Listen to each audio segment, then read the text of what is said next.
En Latitudex trazamos la ruta a la información que importa sobre el comercio exterior y la logística. ¿Qué tal? Qué gusto saludarles aquí con la visita de Samuel Peña, un amigo de hace muchos años, un exfuncionario del gobierno de Nuevo León, bastante desarrollo provocó en su gestión, ahorita nos platicará, expresidente de Hisense, miembro del board de LG y catedrático en el TEC de Monterrey de Dimensión Extranjera, oriundo de Monclova.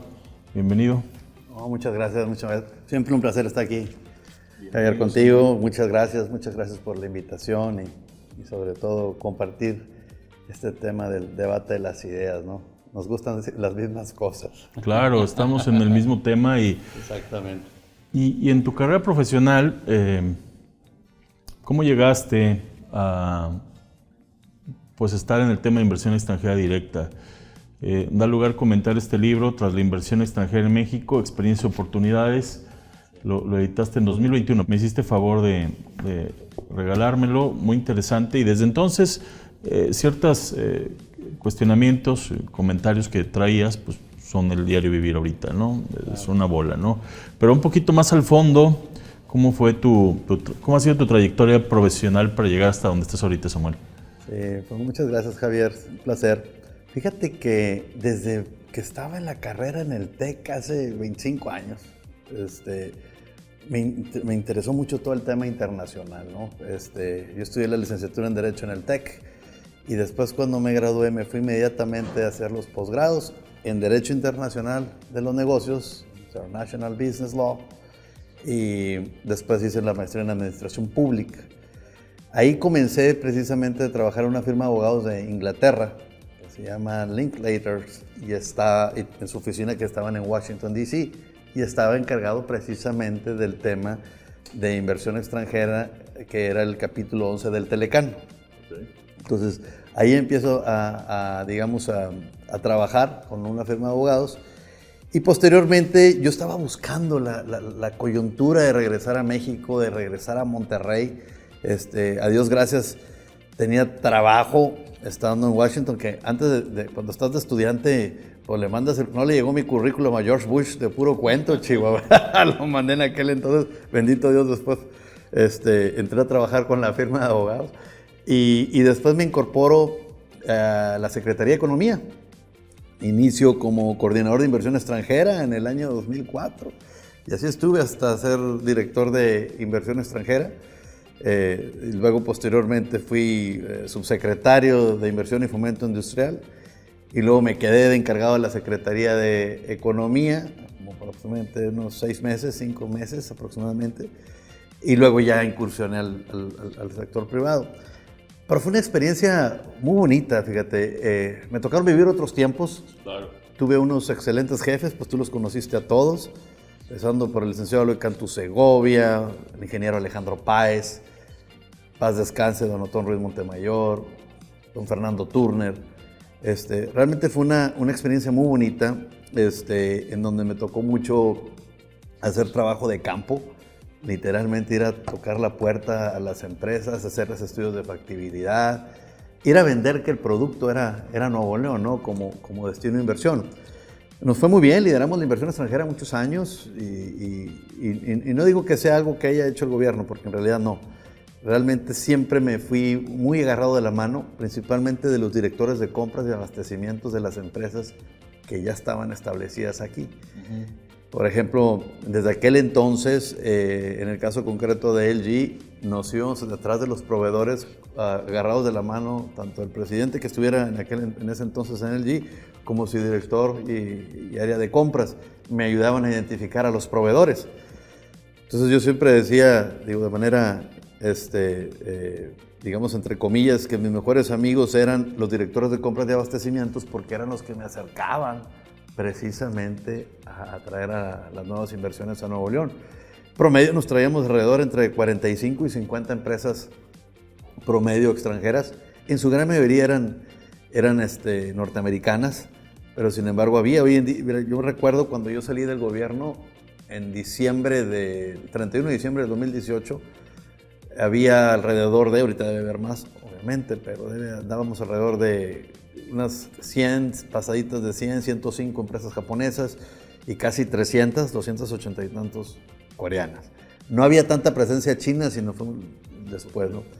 Posteriormente sale el tema de irme un tiempo ahí a irme a trabajar con un parque industrial y luego después de Finsa y después posteriormente me voy a la vicepresidencia de Hisense, que fue un tema muy padre porque Hisense era la primera vez que una empresa de un conglomerado tan grande iniciaba desde cero, así de scratch, y pusimos la planta, a diferencia de la gran mayoría, tanto las empresas chinas, si tú te pones a observarlas, incursionan mucho en los mercados extranjeros mediante el takeover. Okay. O sea, por ejemplo, en el caso concreto de Hisense compró la división de electrodomésticos de Hitachi, compró la división de electrodomésticos de Sharp, de televisiones electrónicos, la de electrodomésticos de Toshiba, que es japonesa, okay, de York, que pertenecía a UTC.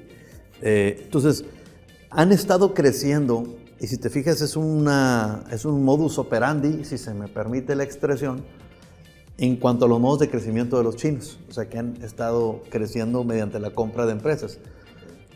Te vas, por ejemplo, aquí en Monterrey, pues compraron Lenovo a IBM y pues se fabrican las laptops aquí en Monterrey. Eso me tocó traerla en aquel entonces o negociar el tema del takeover. Nos tocó, por ejemplo, si tú te ves el tema de toda la división de energía alternativa de General Electric, General GE, Jack Welch y todo digamos, un ícono de lo que viene siendo la industria de los Estados Unidos, pues fue comprada por horas de capital chino. Volvo, la de los automóviles, que ahora se va a instalar aquí próximamente una ensambladora de camiones, es china, de capital chino ahora. Johnson Electric es proveedor de la industria de electrodomésticos y de automotriz, Chinese también. Entonces han estado creciendo. El caso concreto de Hisense, lo iniciamos desde cero. Y ahorita pues ya es una empresa en donde se fabrican refrigeradores y estufas para su exportación. Caso concreto de LG, al terminar, por lo general cuando las personas en las empresas tanto chinas como coreanas, siempre están los vicepresidentes y los presidentes y los directores 3 años y se van a otra empresa o a otra planta en algún otro lugar del mundo. En el caso concreto de Hisense, yo era el único vicepresidente mexicano, todos los demás eran chinos. Entonces mis contrapartes, otros peers sí se fueron a otras plantas, a China, uno se fue creo que a Eslovenia, de hecho yo tenía una alternativa de irme para allá. Y los otros, pues te quedas aquí o realmente te sales de la empresa. Algunos optan por ejemplo, ha habido algunos chinos que regresan a China y terminan trabajando para otras empresas. En el caso concreto del GE es igual, están por lo general 3, 4 años el presidente, los directores. En el GE no existe la figura de vicepresidente, es el presidente y luego están los directores, que son todos coreanos. Que esa es una de las diferencias, platicábamos hace unos momentos, en el tipo de liderazgo, ¿no?, de las empresas asiáticas. Yo no sé, yo soy crítico de eso un poco. Yo siento que deberían, pero pues bueno, al final del día son decisiones que se toman directamente en headquarters. Pero si tú te fijas en la mayoría de las empresas asiáticas, los liderazgos son asiáticos, o sea, son coreanos o chinos o japoneses, ¿no? Entonces así fue como me fui metiendo. Hisense fue una de las empresas que visitamos siendo yo subsecretario. Y pues le estás dando seguimiento y pues bueno, después de ahí nació la oportunidad de irme con ellos y lo disfruto mucho porque pues al final del día tanto LG como Hisense hacen exactamente lo mismo. Es las mismas problemáticas, las de logística como las que existen ahorita en Manzanillo, por ejemplo, que es todo un tema. Pero al final del día muchos de los temas es solucionar y apagar los fuegos, como luego dicen, ¿no? Claro. Qué interesante trayectoria, pues mucha información, pero sin duda, y coincido contigo, a veces una posición del gobierno pues puede ser pues parca, pero en tu caso es totalmente lo contrario, es esa red de contactos. ¿Cuántos viajes no hiciste a Asia? Y el liderazgo de estos 4 pues, secretarios y luego que tomaste temporalmente la posición de uno, pues bien interesante, ¿no? Me viene a la mente Kia también, desde estar viendo pues, los terrenos, la inversión, el aterrizaje, a lo que es ahorita pesquería, ¿no? Que se convierte lleno de coreanos. ¿Cuál es, haciendo un parteaguas de lo que acabas de comentar o incluyéndolo en ese mensaje, qué satisfacción te da el haber contribuido a lograr que eso sucediera y todos los empleos que se generan? Sí, no, bueno, aquí ya se empezó, se visitó en el año, la primera vez se visitó en el 2008. Okay. En el 2008 se hicieron las primeras visitas, en el caso concreto de Kia. En el caso concreto de Hisense se hicieron en el año 2017. En Hofusan. Que está en Hofusan, exactamente.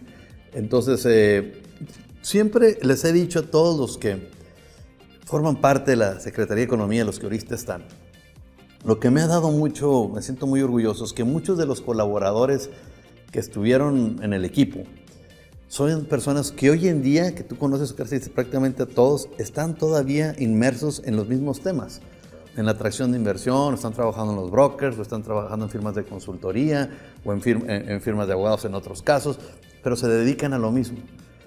Entonces, adquirimos un oficio. Y es un oficio que lo disfrutamos muchísimo y nos gusta simplemente que lo hacemos desde una trinchera diferente. Por ejemplo, cuando estaba en Hisense recientemente, me acuerdo que tenía un jefe chino que cuando fuimos a visitar a uno de los proveedores, pues me nació luego de mi ronco pecho vengas a establecer aquí, nos van a disminuir los costos y demás. Entonces me decía de broma el presidente de Hisense en ese entonces, me decía, oye, te nació otra vez esa vibra de atracción, de inversión, de vender al Estado, de vengas a establecer aquí y demás, ¿no? Entonces es un trabajo que de alguna manera todo está vinculado, ¿no? Y presentan las mismas problemáticas. La única cosa es que ahorita es una coyuntura muy distinta, ¿no? O sea, sí observo que son tiempos muy distintos los que nos está tocando vivir y a los funcionarios de gobierno una situación muy distinta. Por ejemplo, nosotros siempre hicimos muy buen equipo con la gente del gobierno federal. El área de ProMéxico, que tú los conociste muy bien, hacíamos las agendas con ellos. Había años, yo me acuerdo que en el año 2016, entre el año 2016 al 2018, llegué a tener como alrededor de 22 entradas a Corea y a China. Estabas visitando las empresas o tratando de lidiar con el tema de la negociación del acuerdo de incentivos, etcétera. Pero a donde quiero llegar es que estabas inmerso en eso, muy apoyado al gobierno federal.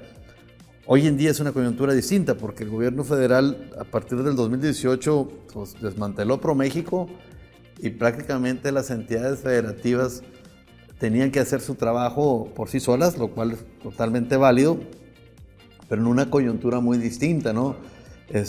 Muchas ventajas competitivas ya no las llegamos a tener. El tema de la reforma energética, pues le dieron reversa. En el tema inclusive de la nueva negociación que se hizo en el 2018 al 2020, que nació el USMCA después de ahí, pues trajo una coyuntura que en el fondo sucede de alguna manera lo que está sucediendo ahorita, que no sabes cuál va a ser el resultado o el outcome que va a tener la negociación entre los tres gobiernos, y eso mete un poquito de desaceleración en los mercados, ¿no? Un poquito el wait and see, ¿no? Déjame ver qué va a pasar. Y así están varias empresas, o sea, incluyendo algunas de las que he elaborado y muchos de sus proveedores. Están un poquito con el sentimiento de vamos a ver cómo va a terminar esta nueva negociación ante la administración Trump, ¿no? Eres lo que eres por lo que has vivido. Entonces eso le pasaría a Nuevo León. Vivió esas experiencias que nos estás comentando de inversión, de viajes. Y ahorita pues Nuevo León se enfoca como una entidad que sigue recibiendo la mayor calidad de nearshoring. Por otro lado, a nivel federal, platicando también en Latitudex con Luis de la Calle, con Ildefonso Guajardo, pues que son quienes también provocaron a nivel... Buenísimos los dos, de primera. los Chicago Boys, un poquito más chicos, pero... A ellos les tocó la negociación del Telecán en la época de los 90s, literalmente, y conocen, digamos, como la palma de su mano, tanto Luis de la Calle, Raúl Urteaga, Eduardo Solís, Ildefonso Guajardo,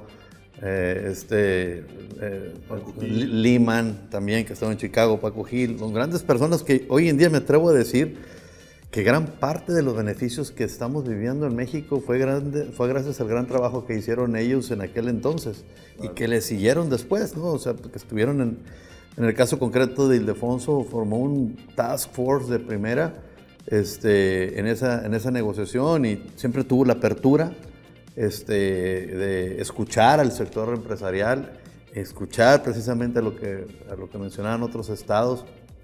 Nos ayudó mucho en el tema, en su momento, de la negociación con Kia. Había un trabajo muy estrecho con el equipo Leonolés, además de ser paisano de aquí en Monterrey, claro. Sí. Se suman ahí Kenneth Smith. Claro, cómo no, al equipo de Ildefonso, que hoy en día tienen una consultoría, y yo le decía, en algún momento dado le hice la observación a la gente cuando estaba la doctora Claudia Sheinbaum en aquel entonces, que después vino la esta colaboradora de ella ahora, Altagracia Gómez, y durante las visitas que hicieron en su campaña, una de las cosas que les dijimos en varias ocasiones, ojalá y que tomen esa partecita política y la hagan a un lado, porque tienen una expertise, ¿no? Y es algo muy valioso. Afortunadamente también ellos se han hecho buenos equipos. Estaba el embajador Sid, que ahorita está en China precisamente. El mismo licenciado Marcelo Ebrard, actual secretario de Economía. Creo que están llevando ahorita una negociación que, si la comparamos como la han llevado otros países, creo que la hemos hecho bien. O sea, salvo tu mejor opinión, ve, por ejemplo, el tema de lo que le pasó a Canadá, que es lamentable porque pues, es un trade partner de nosotros, ¿no? Pero se enrascaron y creo que nosotros, en una batalla que de alguna forma ahorita trae cierta incertidumbre en los mercados.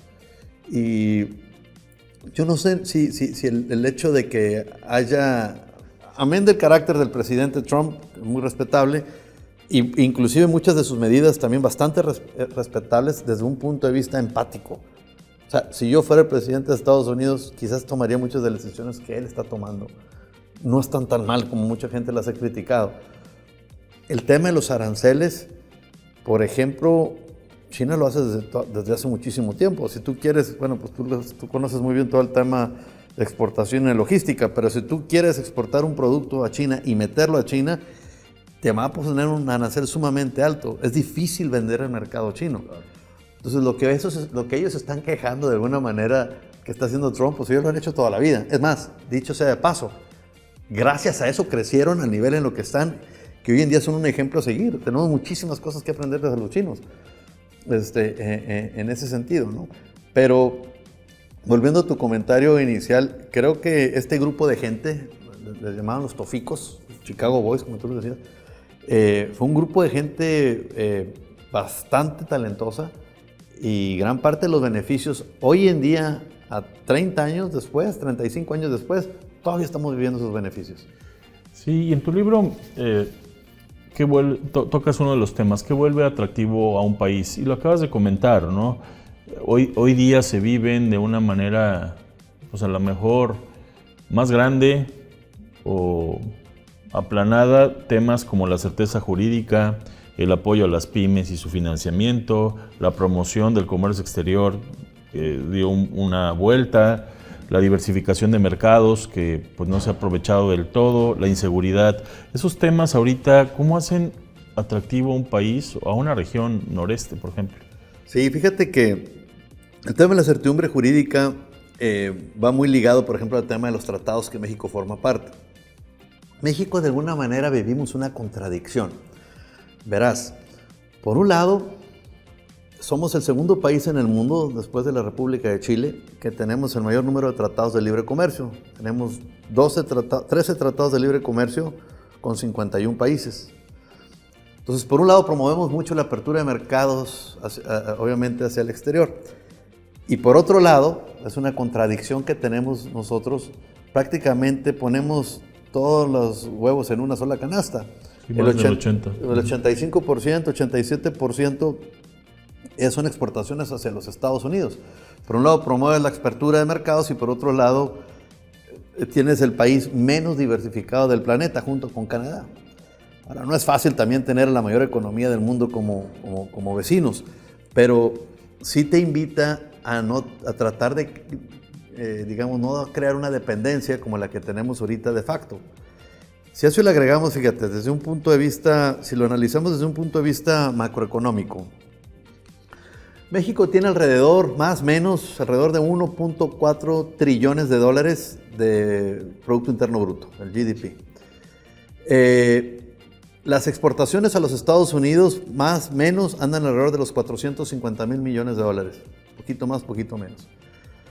Si tú lo analizas desde un punto de vista macroeconómico, tenemos que una tercera parte prácticamente, casi una tercera parte de nuestro Producto Interno Bruto en México, lo representan las exportaciones que enviamos a los Estados Unidos o los dólares que entran a México producto de las exportaciones a los Estados Unidos. Entonces, ya si tienes esos 450 mil millones de dólares, poquito más, poquito menos, si eso le agregas que prácticamente la tercera parte de esos 450 mil millones de dólares lo representan exportaciones automotrices. Prácticamente de las 21 armadoras que existen en México, tanto de camiones como de vehículos automóviles. Entonces, como sabemos, prácticamente esas 21, todas de capital extranjero. O sea, nada se queda en México en ese sentido. Entonces, creo que estamos desaprovechando esa parte importante en donde es un área de oportunidad para nuestro país, el poder no solamente atraer la inversión extranjera, sino poder desarrollar otro tipo de tecnología. No hemos sido capaces hoy en día, por ejemplo, de hacer un vehículo así como tiene la marca Ford, Chevrolet o Toyota o Renault o todas las empresas que tú conoces. México no tiene ninguna sola, digamos, marca local, ni tampoco la tenemos de televisiones. Prácticamente son 4 marcas de televisiones que tenemos aquí, que son las que producen LG, Hisense, Samsung y Foxconn. Y somos el más grande del mundo, productor. Exactamente. Entonces es a donde voy, donde creo que se nos está pasando el tren. Sí, en el Foro de Comercio Internacional del Consejo Mexicano de Comercio Exterior, que fue hace algunos días, varios expositores tocaron el tema y se resume en que México es una potencia manufacturera, ¿no? Sí. Pero no una potencia inventora o mente facturera. Y coincido contigo en ese punto. Bajo ese sentido, y aterrizándolo a que la globalización se acabó y ahora es regionalización, y con el tema de los aranceles, empresas como LG, como Hisense, que son extranjeras, tienen un valor de contenido regional, bueno, que eso es muy usado para la automotriz, pero pues también, pues entre más valor tengas, pues tienes que cumplir para no pagar impuestos. ¿Cómo es ese desarrollo de proveedores de estas empresas que tienes cercanas en tu experiencia profesional para cumplir con la proveeduría nacional y su certificado de origen? Sí, mira, lleva tiempo desarrollarse. Nosotros, por ejemplo, una de las cosas que yo le admiro mucho a las empresas competidoras como lo son Carrier o Whirlpool, que ellos ya tienen ellos saben mejor, ¿verdad? Pero han de andar no menos del 80% de integración ya totalmente de empresas localizadas aquí. Interesante. LG y Hisense no lo tienen. Se encuentran en ese proceso y va a tomar tiempo. Pero hay cosas que también son bien difíciles, Javier. Porque por más que queramos, te voy a poner un ejemplo sencillo. El acero, que ahorita, como sabes, es todo un tema de aranceles. Nosotros, por ejemplo, tanto en Hisense como en LG, se importa, por ejemplo, lo que viene siendo la lámina galvanizada, el acero galvanizado y el acero inoxidable. Más o menos anda alrededor de los 950, 970 dólares la tonelada de acero galvanizado. Llega a Manzanillo y te ponen el 76% de tarifa compensatoria y tenemos la regla octava del 15% del IGI, el Impuesto General de Importación. O sea, traes 91 de overhead. O sea, esos $950 ya se te fueron a $1,800. Bueno, el acero que nos venden aquí, las empresas que tú y yo conocemos y demás, nos la están vendiendo cerca de $2,300 a $2,400 la tonelada. O sea, aún con todos estos impuestos que te acabo de hacer mención, 30% más caro. está 30% más caro. Ahora, por eso es por un lado. Y por otro, tienes que mientras en China hay más de 30, 40 acereras grandes, fuertes, comenzando por Baosteel, por ejemplo, aquí me sobran dedos de la mano. O sea, prácticamente tienes a un Ternium, a un de acero, a POSCO, Altos Hornos ya no está, ArcelorMittal, antes Icarsa. Estos 4 o 5 que te acabo de hacer mención, prácticamente, y datos de la Secretaría de Economía, te venden el 80% del acero en México. Entonces, son oligopolios. Y dicho sea de paso, y lo digo con mucho respeto, tengo muy buenos amigos trabajando en esas acereras y los aprecio y los respeto. Pero son oligopolios. Cuando tú tienes un oligopolio, es muy fácil crecer, pero es muy fácil controlar los precios. Entonces, pues, es como si imagínate en un clásico, que yo te doy la concesión en el estadio y te digo, no, el único que va a poder vender cerveza va a ser Javier Cendejas. Pues te vas a hacer millonario.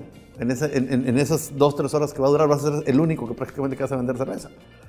Entonces, la competencia, ahí es cuando afecta la competitividad en el país. Porque la única manera de que los precios disminuyan o entren a precios competitivos es cuando tienes competencia. Ojo, no con eso voy a decir que hay que abrirle el mercado totalmente a los chinos, porque también hemos visto que han desaparecido industrias. Ve lo que pasó, por ejemplo, en la industria del calzado en Guanajuato. Prácticamente se la comieron los chinos. Juguetes, muebles rústicos, textiles. Exacto. Entonces, aquí la pregunta es cómo poder competir ante ese tipo de coyunturas. En el caso concreto, por ejemplo, por ejemplo, en las televisiones, esas se producen, la LG se produce en Reynosa y las de Hisense se producen ahí en Tijuana. En la parte de atrás de las televisiones hay un acero que se llama Electrogalvanized Iron, o sea, acero electrogalvanizado. No lo encuentras en México. Entonces tienes que traerlo todo importado, o de Corea, o de China, o de Turquía inclusive. Pero no lo encuentras en México. Y te dice la Secretaría de Economía, hay que sustituir importaciones. ¿Con qué la sustituye? O sea, entonces, hay algunos aspectos, y esto me regreso a tu pregunta inicial de cómo integramos los proveedores. Cada refrigerador y cada estufa, así como por ejemplo, en el caso concreto de un automóvil que tiene que tener un 75% de contenido regional, en el caso del refrigerador es alrededor del 58%. Pero ahí, o sea, la idea es que poco a poco vaya aumentando. Y eso es lo que le hemos dicho mucho en el caso concreto a las empresas de headquarters en China, cuando fue en Hisense. O sea, poco a poco vas cubriendo eso y llega un momento en donde ya tengas una mayor integración. Caso concreto, por ejemplo, de Corea, ellos se trajeron a muchos de los proveedores, están aquí. Muchas de estas 284 empresas coreanas, pues no nomás iniciaron con LG. LG está aquí desde el año 2002. Sí. Y en el caso, y ya se aumentaron recientemente por el caso de Kia. Pero donde quiero llegar es que muchas empresas coreanas se vienen y se establecen, y técnicamente hablando es una entidad legal mexicana, de capital extranjero, pero es una entidad legal mexicana. Entonces, la situación es que poco a poco la idea es que se vayan, o sea, que más empresas mexicanas puedan producir, digamos, los insumos que requiere tanto en el ramo electrodoméstico como en el ramo electropartes. Y va a tomar tiempo. Ya han pasado 30 años del Tratado de Libre Comercio y todavía hay algunas industrias que no se logran consolidar. Interesante. El consejero Temec para Europa del COMSEC comentaba de ver a Brasil y sumar Brasil con México. Bueno, que Brasil y México en sí... Ken Smith, ¿no? No. Juan Carlos, pero como Brasil y México pues tienen más de la mitad de América Latina, ¿no? Y como comercialmente Brasil y México pues no se hablan del todo, hablando de esa diversificación y entendiendo que Brasil pues es un país cerrado, las importaciones son complejas, el paso por aduanas y pues, a la fuerza han tenido que desarrollar adentro ¿Qué opinas de esa pues apertura que debiese haber para diversificar los mercados hacia Estados Unidos, viendo hacia Brasil y Brasil hacia nosotros? Bueno, con Brasil tenemos el acuerdo, la AC55, que es el automotriz con Brasil. Creo que se exportan algunos de los vehículos de los Jetta, de la Volkswagen de Puebla, los exportan para allá. Sin embargo, Brasil, algo que tiene mejor que México, es un mercado más grande de entrada, dicho sea de paso, pero tienen un comercio mucho más diversificado. Pero hay que tomar en cuenta su localización geográfica. O sea, si Brasil estuviera aquí, si un pedacito de México fuera de Brasil, las Baja Californias o Sonoras o por allá, créeme que los hubieran explotar muy bien. Ellos tienen muy bien diversificados sus mercados en virtud de su localización geográfica. Entonces, esto tiene mucho que ver que Brasil se ha cubierto desde ese sentido en la manera en cuanto a su consumo interno. Brasil es un país muy grande y tiene un consumo interno bastante grande, inclusive es una economía más grande que la de nuestro país. Sin embargo, por ejemplo, se batalla un poco al poder insertar los productos que se requieren de ese país porque tienen tarifas también arancelarias muy similar al ejemplo que te acabo de dar hace un momento de China. China es un mercado enorme. Me acuerdo cuando hubo una frase que se hizo muy famosa de un empresario aquí en Monterrey cuando era dueño de Cigarrera La Moderna, don Alfonso Romo, que decía, si logro venderle un cigarro a cada uno de los habitantes de China, me hago millonario. Son 1.500 millones de personas que viven ahí. El problema es que China ha tenido una economía sumamente cerrada. Muchas de las empresas mexicanas que se encuentran ahorita en China con algún tipo de planta en algún sector automotriz o algún otro, son porque China prácticamente las obligó a establecerse. Tienen la bendición, pero digo, ¿quieres abastecer mis plantas armadoras? Vente a China para que te asocies con alguien y abastezcas a las armadoras chinas. Eso, por ejemplo, México, muy probablemente, obviamente será una decisión obviamente del gobierno federal, pero casi te apostaría doble contra sencillo, que muy probablemente México les va a imponer a las empresas chinas de automotrices, que hoy en día ya tienen prácticamente, todas estas marcas que conocemos, que vemos en la calle, son por lo menos 6, 7 por ahí muy fuertes, BYD, Jack, FAW, Greenlee, Great Wall, MG, Changan, etc. Todas esas no hay ninguna que tenga una planta armadora en México. Por eso, de alguna manera, lo que se quejan el resto de las empresas es que tienen un mercado un poquito injusto o desleal, en el sentido de que ellos todas sus piezas literalmente las traen en los carros armados. Con excepción de una planta armadora que acaban relativamente hace poco, pues está en Pachuca Hidalgo, y creo que van a poner una en Colima, FAW, que son de camiones, y también son de insumos meramente asiáticos. Nomás que hay una situación. Las empresas chinas del sector automotriz, me refiero a las plantas, a las ensambladoras, a las OEMs, todas estas marcas que acabamos de hacer mención, no tienen como destino u objetivo Estados Unidos, lo que hace toda la diferencia del mundo. Y un auto chino no se vende en Estados Unidos. No solamente no se vende en Estados Unidos, o sea, prácticamente no hay concesionarios, no se los permiten a ellos tener concesionarios de todas estas empresas allá en Estados Unidos.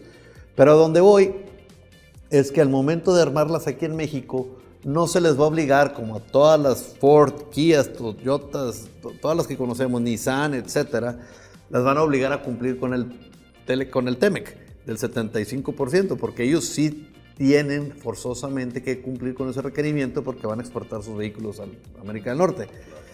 Ellos no. A lo mejor van a exportar a otros lugares de Centroamérica, Sudamérica y el Caribe, pero no a Estados Unidos. Entonces, muy probablemente México, a presión del gobierno norteamericano, les va a imponer algún tipo de tarifa compensatoria, todavía mayor, similar a la que ponen, por ejemplo, con el caso del acero galvanizado. De alguna manera es comprensible. El tema es cómo en un momento dado vamos a establecer una política industrial que no se tiene en México y que permita en un momento dado poder competir con las empresas chinas. sobre todo estando aquí en México. Muchos de los insumos van a seguir siendo de Asia, ¿verdad? O sea, entiéndase Corea, entiéndase China, Taiwán, en el caso concreto de los chips. Pero donde voy es, nos va a llevar tiempo en poder desarrollar ese tipo de tecnología o ese tipo de infraestructura que requiere.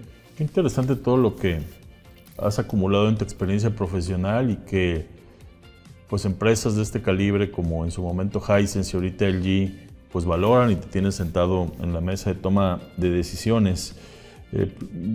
Platicando afuera decías, comentabas que LG están los refrigeradores y las estufas y ciertamente tiene muchos años LG aquí y sigue creciendo. ¿Cómo se siente LG en México? Fíjate que se siente muy bien, han sido muy exitosos. Lo único es que hay una diferencia, por ejemplo, tienes a un Hisense que el 99.9% es exportación. O sea, son empresas IMEX las dos, dicho sea de paso. Pero en el caso concreto de LG tienes un 40-60, un 60% exportación, 40% local. O sea, más que son exportaciones virtuales.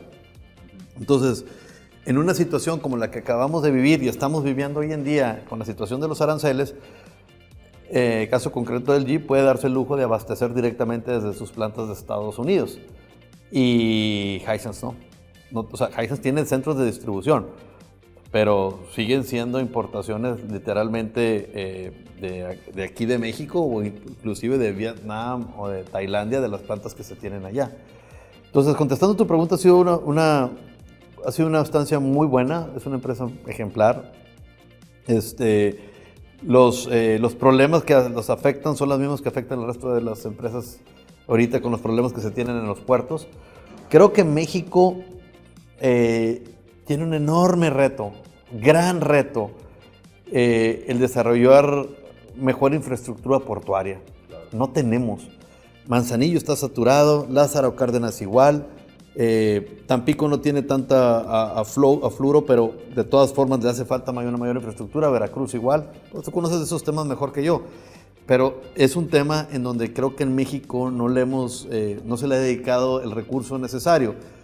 Y Estados Unidos va que vuela para allá. O sea, hace algunos meses me tocó estar en Long Beach y están igual. O sea, están saturados. Sí, no se pongan en huelga porque pues es un caos.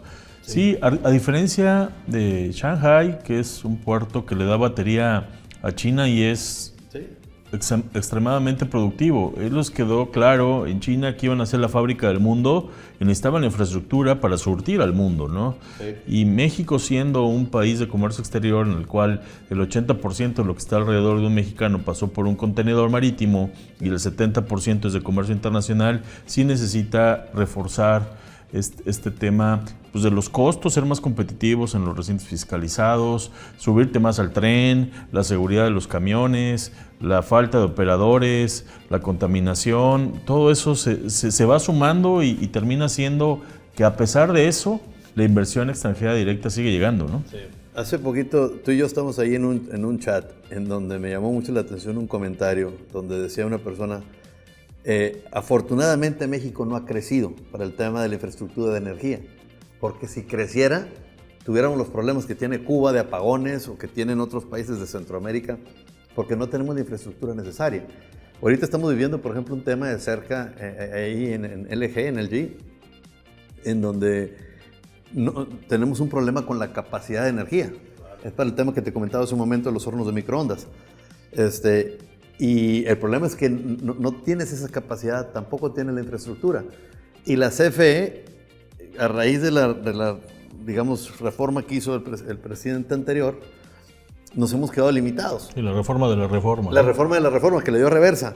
Entonces, realmente eso sí afecta en cuanto al tema de la infraestructura, porque no puedes traerte, sigue siendo la CFE, la consideran una generadora preponderante. Entonces, esto afecta directamente porque, ahora sí, como dice el dicho, no pichan, no cachan y no dejan batear. O sea, ellos no tienen la capacidad para hacerlo, pero tampoco dejan que una persona lo haga y ellos, por consiguiente, no te pueden suministrar la energía que necesitas o incrementar las energías que necesitas para desarrollarlos. Fíjate, los que desarrollan parques industriales es una situación similar. no se pueden desarrollar más parques industriales en algunas zonas, inclusive aquí en Monterrey y su área metropolitana, debido a que no se tiene la infraestructura necesaria. Ahorita tú hacías mención del ejemplo de los trenes. Qué bueno que afortunadamente la doctora Sheinbaum, la presidenta, está enfocada en dotar ese tipo de infraestructura. Yo, por ejemplo, no me hubiera enfocado en hacer ese carrusel que hicieron en la zona de Maya. O sea, yo hubiera preferido invertirlo en un tren de alta velocidad. Un corredor de comercio exterior. Sí, exactamente, un México-Nuevo Laredo. Ahorita se pretende hacer, pero qué bueno que ya se inició con esa tarea, pero es una tarea larga. De entrada, imagínate, negociar los derechos de paso, de entrada. Te va a tomar tiempo. Afortunadamente ya se inició con eso.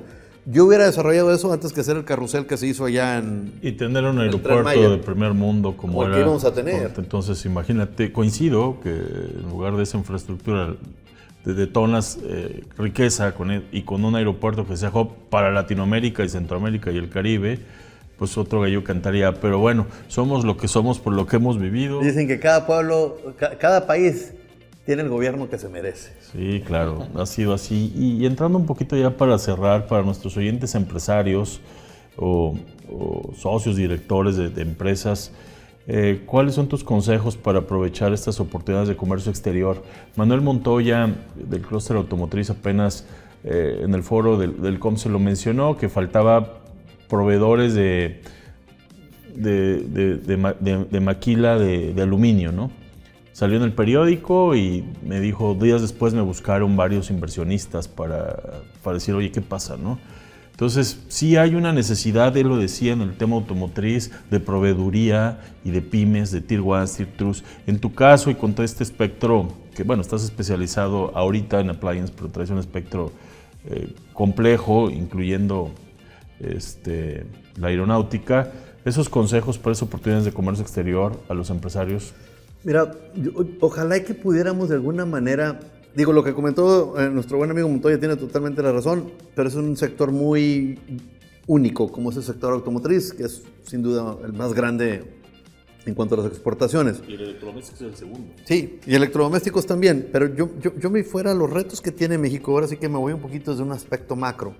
Hacíamos mención hace un momento, ojalá que pudiéramos persuadir en la medida de lo posible el incremento o el desarrollo de mayor infraestructura, tanto la ferroviaria, que afortunadamente se está comenzando, es algo que no va a terminar la doctora Sheinbaum, le tocará al que sigue o la que sigue.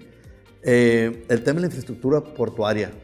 Lo que estamos viviendo en Lázaro Cárdenas y en Manzanillo, no sé, yo no soy quien para juzgar, pero no sé si haya sido la mejor decisión dejarle todo al Ejército y a la Marina.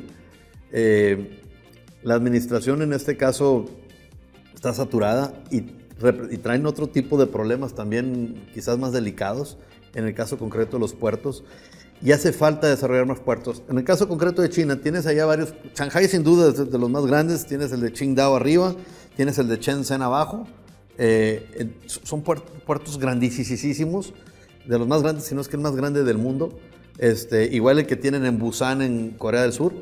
Entonces, a donde voy es, México requiere, o sea, ahora sí que sí o sí, yo me enfocaría al tema ferroviario, al tema portuario y al tema de infraestructura eléctrica. Yo creo que en el caso concreto de China, a pesar de que probablemente a Estados Unidos no le va a gustar mucho, pero no, digamos, this is a free country al final del día, en el caso concreto, pudiéramos aprovechar esas ganas que tiene China de apoyar el tema de infraestructura. No sé si sabías, pero no lo he visitado de hecho, pero en Perú están haciendo un puerto que se va a llevar de calle a Manzanillo, pero mucho, grande, big time. Entonces, lo están haciendo con infraestructura y proveedor con tecnología de China. Yo no le veo nada de malo que tengas una infraestructura, el tema es que la tengas, venga de quien vengan. Estados Unidos no nos va a dotar de los mecanismos de financiamiento, y menos ahorita, por el actual presidente. Sin embargo, pudiéramos aprovechar en tener otro tipo de intercambio comercial con China, enfocado en esas tres. Obviamente siempre serán bienvenidas nuevas empresas que se vengan, te lo digo yo, soy fanático y amante de la inversión extranjera, Sin embargo, yo me iría más allá, que fuera un tipo de inversión en temas de infraestructura. Digo, el aeropuerto, el AIFA se quedó corto, tristemente echaron a la borda el gran proyecto que se tenía del nuevo aeropuerto de la Ciudad de México. Sin embargo, es necesario mencionar que existe mucha obra de infraestructura carretera. Tú un día imagínate que quieres, por ejemplo, como la carretera 10 en el lado americano, que va desde la Florida hasta Los Ángeles, la cruza de este a oeste. Tú imagínate que quieres agarrar tu carro, manejar de Matamoros a Tijuana. No hay una ribereña. Vas a llegar hasta Ciudad Acuña, Coahuila, y ahí ya no sigue. Si te quieres ir, tienes que bajar hasta Torreón y súbete, y ahí te encargo si quieres transitar Chihuahua o Sonora, cómo le vas a hacer para llegar. Entonces, si es que llegas. Pero a donde voy es que ojalá y que pudiéramos persuadir, o los grupos empresariales fuertes puedan persuadir a las autoridades federales a poder enfocar en una mayor infraestructura para México. Amén de mencionar que muchos de los temas que le hacen falta a las empresas, ojalá y que pudiéramos traer más investigación y desarrollo, R&D, para crear un poquito más de know-how. Ve cómo creció China. China es un ejemplo en ese sentido. O sea, China en 1978 no era nada de lo que es ahorita, y fue mucho a raíz de que llegaron empresas extranjeras, adoptaron esa tecnología, China también la adoptó y las hizo crecer a la N. Y veamos lo que, dicho sea de paso, China, si bien es cierto, es un país políticamente comunista, socialista, pero en cuanto a su modus operandi de hacer negocios, de trade, de apertura, es un país mucho más capitalista que nuestro país. Sí, interesante. Mi última pregunta, Samuel. Pues para muchas cosas se necesita actitud y aptitud, ¿no? Y pues negociar lo traes en el ADN. Te palpo como que negociar es algo de lo que más te gusta. Platícame de eso. Sí, bueno, de hecho di las clases de negociaciones globales ahí en el TEC y en la UDEM. Lo vas aprendiendo sobre la marcha. O sea, no sé si te ha tocado ir, pero desde que yo una de las cosas que le he aprendido mucho a los chinos es tú llegas a tratar de vender un producto a una empresa china y te dice, bueno, ¿cuánto me cuesta la revista Latitudex? $3. Ese es el asking price. Ok, déjame ojearla. Ok, bueno, me interesa. Me mandas el precio. Ya te dije $3, ¿verdad? Pero tú tienes que mandar un precio menor a los $3. Partiendo de la premisa que a lo mejor te va a comprar 1000 revistas mensuales. Voy a esperar que me des un mejor precio. Me llegas con un precio de $2.50. Entonces lo veo, mándamelo y demás. Todavía te voy a pedir que me des una rebaja. Y te voy llegando antes de firmar, ya cuando estemos en la yarda 5 para meter touchdown, todavía te voy a pedir una rebaja para ver si me la puedes vender a unos 50, unos 70. Y te pago 90 días. Y te pago 90 días y sin interés. Pero a final del camino, una cosa importante es que todo siempre es negociar. O sea, nadie te compra asking price. Ese es un tema. Y la otra, en el tema de la negociada, es siempre crear, como aquel libro que leí, Getting to Yes, se llama, te lo recomiendo mucho. Hay una que le llaman, esa clase yo la di, decían, ¿cuál es tu mejor BATNA? BATNA es un acrónimo en inglés de Your Best Alternative Offer. Entonces, siempre vas a tratar de llegar a un buen punto en donde seas una cosa, ganar para ti y ganar para mí. En algunas ocasiones, quizás la percepción, por ejemplo, de un chino va a decir, mira, me la vendiste en $1.50, mira, le gané a cendejas. Me lo fregué con $1.50. Cuando a lo mejor tu punto es, a ti tiene un costo para ti a lo mejor de 70 centavos. Tú vas a decir, llegamos a un acuerdo y la vendimos en $1.50. A un acuerdo entre las partes. Pero es como tú la vendes y cómo el otro la vende o cómo el otro la percibe. Entonces, y eso yo creo que en la vida va a ser todo. O sea, al final del camino siempre uno está buscando el mejor precio. Nadie se hizo rico haciendo cheques toda la vida. Y en el caso concreto de las empresas, ojalá y que las que se vengan a establecer aquí en México agarren la negociación como un medio para crear un win-to-win. Siempre lo que se va a estar buscando al final del camino. Samuel, un gusto, esta es tu casa. Nos vemos pronto. Claro. Para seguir platicando después de lo que suceda con los aranceles, ¿no? Ya veremos cómo nos va. Como siempre, muchas gracias por la invitación. Siempre un placer platicar contigo y nos veremos pronto con el favor de Dios. Gracias, Samuel.